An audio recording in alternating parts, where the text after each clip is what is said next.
It was a weekend that was tighter than Kane Corns' grip on the photo of Jason Horne-Francis that he sleeps with each night, with games being decided on an average of 10.33 points per deciding margin. 5 games being decided under a goal. This is Loose Cannons, with only one cannon in operation this week. I'm Liam. He's not here. This is my first shot. So first shot this week will be something that I found across Instagram. Some of you guys might know Ship Boys. They have put together a nice little clip of the Fox Footy theme song. It's made its way over to the United States, and see for yourself, the orchestra plays the theme song in its entirety. Here it is. This is the theme to the Australian Rules Football League. Mate, the Fox Footy theme song is getting world recognition.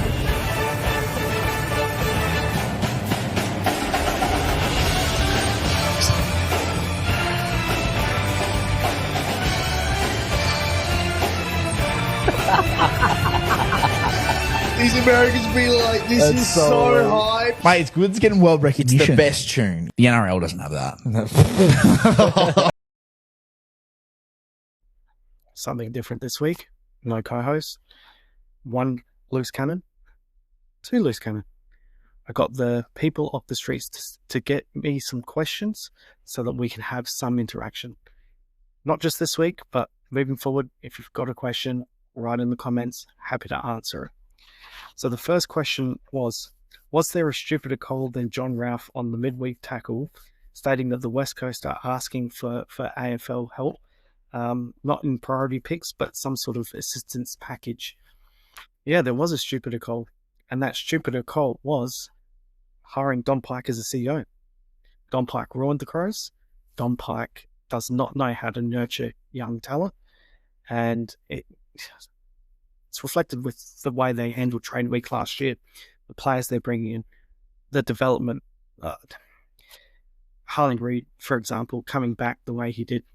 I know that's part on him, but what was said, to him, what ground rules are they laying to him? It just feels like that club in particular is just trying to build something to keep him there, and throwing role players in at the expense of youth, and in the hope that they get some success to convince him to stay. That's very, very short-term thinking, and it's a mistake. So no, the answer is, well, actually, the answer is yes, sorry.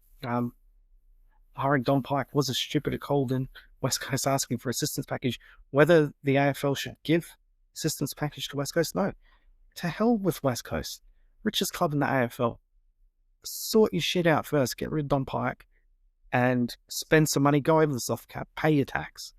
Get your development right. If that doesn't work, 10 years from now, maybe then we look at an assistance package. Second question that has rolled my way is 100 men versus 1 gorilla.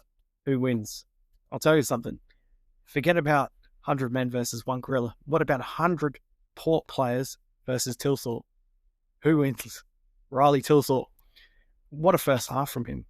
Incredible first half from Thilthorpe.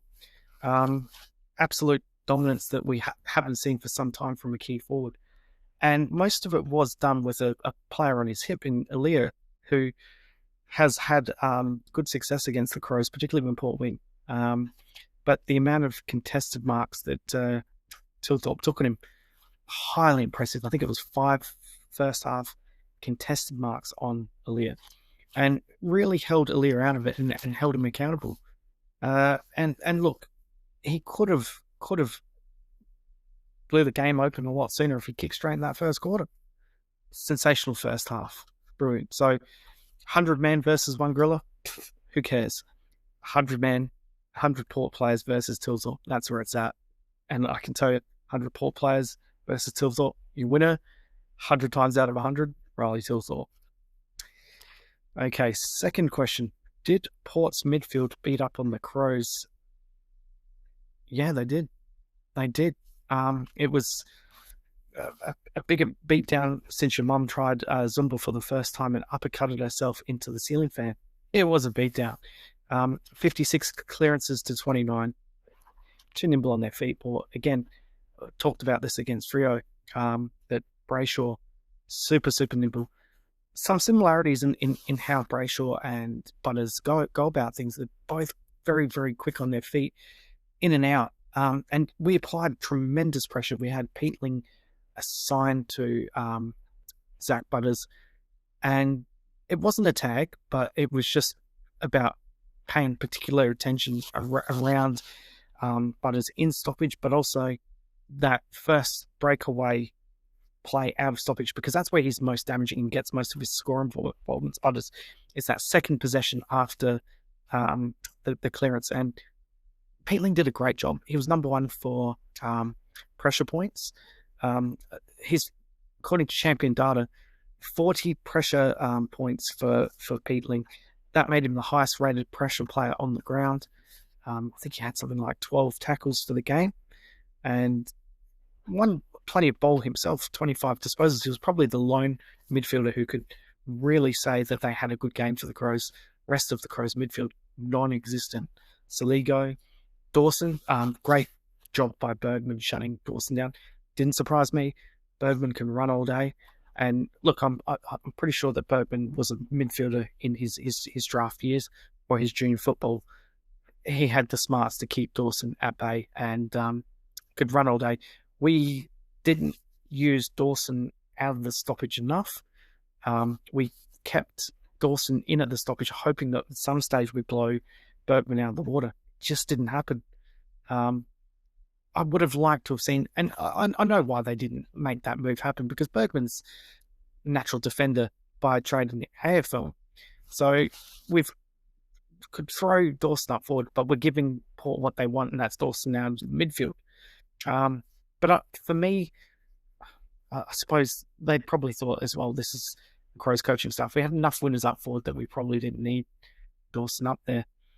But then we did make that call in the third to activate the sub, get old mate Berry in, and Berry ended up doing a good job for us in that last quarter in particular. So, and it helped release Rankin to go forward, who kicked those two critical goals that gave us the run on and got us in front. And then we decided to park the bus for the last 10 minutes of the game. Terrible idea. Absolutely terrible idea. I hate the idea of shutting up shop that early, even with a 4-goal lead. You just invite pressure. You just invite repeat inside 50s. And all it takes is a stupid free kick or a free kick that's not there that the umpires pull out of their butts, or a freakish goal. Like we saw Finlayson kick a goal from out of the pack, out of nothing. And it just gives the opposition a chance to just have one-way traffic. And we didn't transition the ball out anywhere near what we could have, because we shut up shop. So, yeah, long story short, yes, Port's midfield did beat up on the Crows. Bit of a worry. Hopefully, for the Crows' sake, it doesn't continue to trend that way. So the next question I got is, what did I think of Rochelle kicking the first goal of the Showdown? We're really doing this again? I'd be lying through my teeth. This joke's long in the tooth. No puns intended. I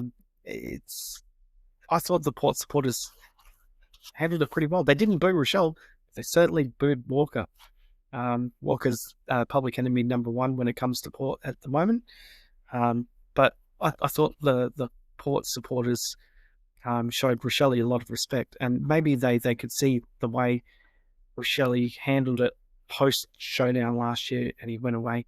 He worked hard, had his best preseason.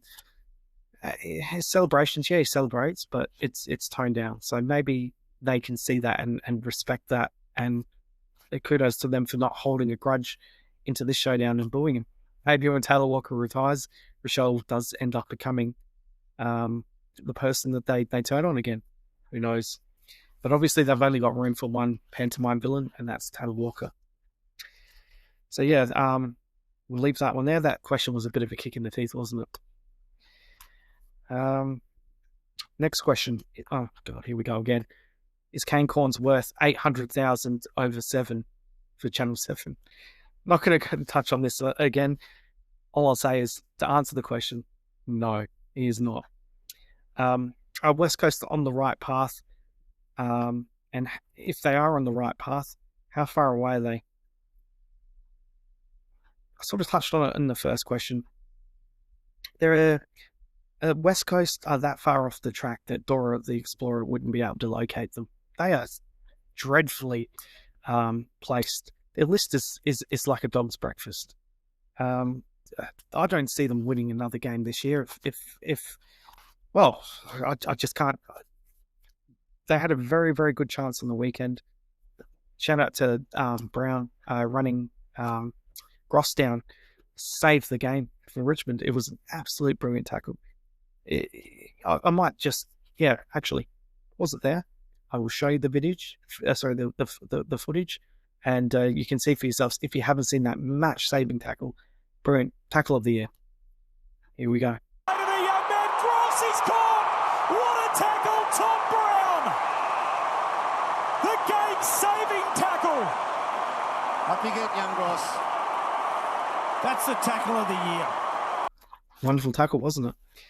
All right. So next question we have is: was Rosie the right Showdown medalist?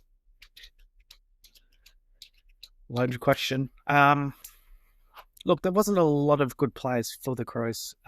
Crows players really, really off. I could name players that played well for the Crows. Are they worthy of the medal? Not sure. I'll start with Josh Worrell. Again, All Australian form continues. Hit first pick for the All Australian this year, as far as I'm concerned, particularly when it comes to defence. Other 23 disposals. Chase down tackle on Finlayson. Didn't win the game for the Crows, but just like that cross tackle, it probably did win the game because Finlayson was off to the races, and we end up the game finishing 5 points of difference. So Finlayson goes to kick that goal. So match saving tackle by Worrell, 23 disposals, 718 meters gained. Incredible. Number one player on the ground for meters gained, and that's from deep in defence.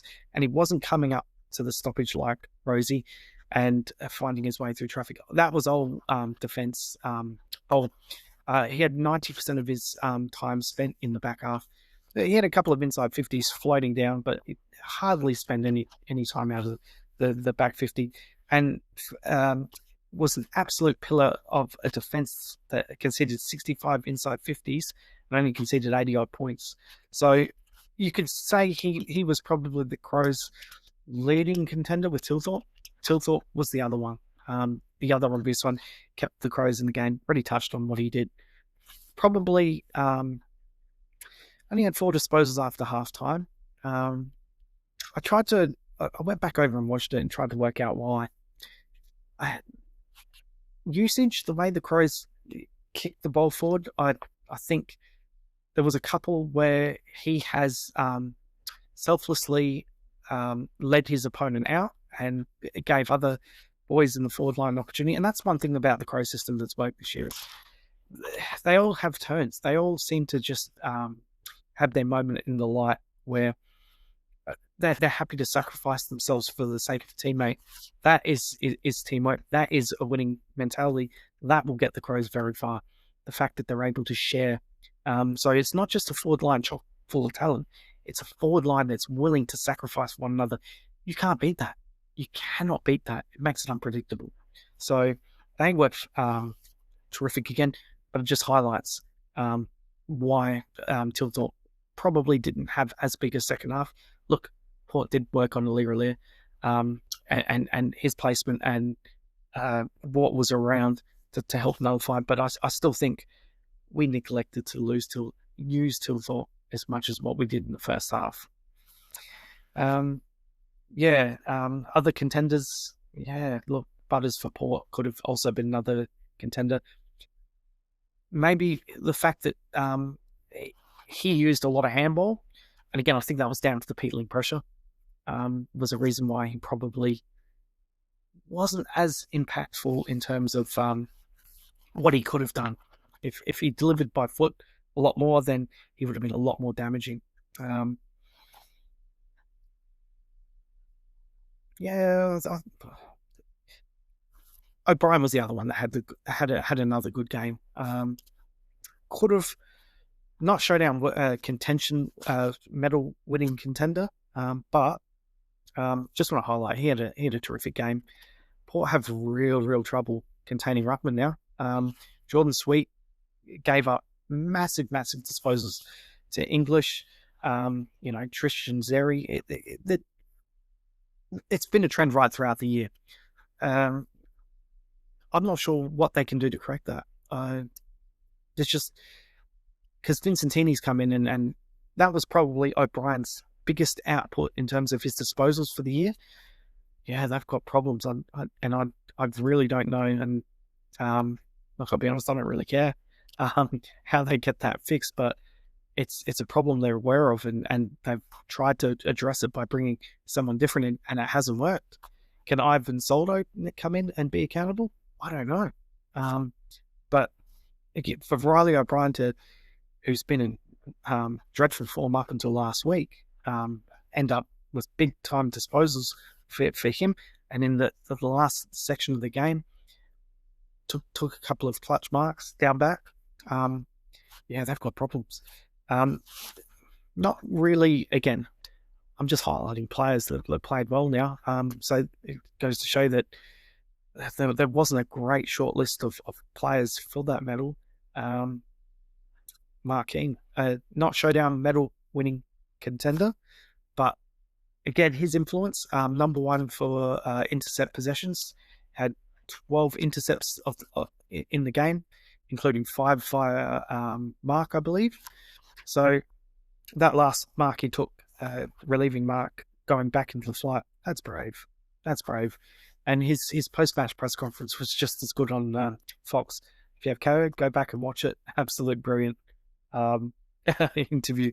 He's a very, very funny man, and I can see why Ross wanted him dropped for this week, because coming up clutch for us against him, against his team. So yeah, look, good on him. He cops a bit of a bad rap from the Crows fans at times because his disposal can be a little bit shaky at times. I don't see that as a bad thing. Sometimes he's coming out very, very aggressive. I like the fact that he's aggressive with his disposal. Sometimes it comes off, sometimes it doesn't. I can live with the odd mistake. So what? He's intercepting, he's providing us drive. What more can he do? And on the weekend, up until I was watching through the forums live, there was a lot of people that were unhappy with what he was producing. And then, all of a sudden he takes that mark at the end and he's the world's greatest thing. Cut the guy some slack. He's doing a great job. Still inexperienced. Still very, very much inexperienced. So leave him be and show him some respect. That's all we can ask. And yeah, I think that's pretty much all I can add as far as that answer. So was he the right Showdown medalist? I could have also mentioned Peterling, but yeah, I don't think he had as impactful game in terms of the overall result. I'm going to have to say yes. Yeah. I think that's it. I think that clears up all the questions you guys had.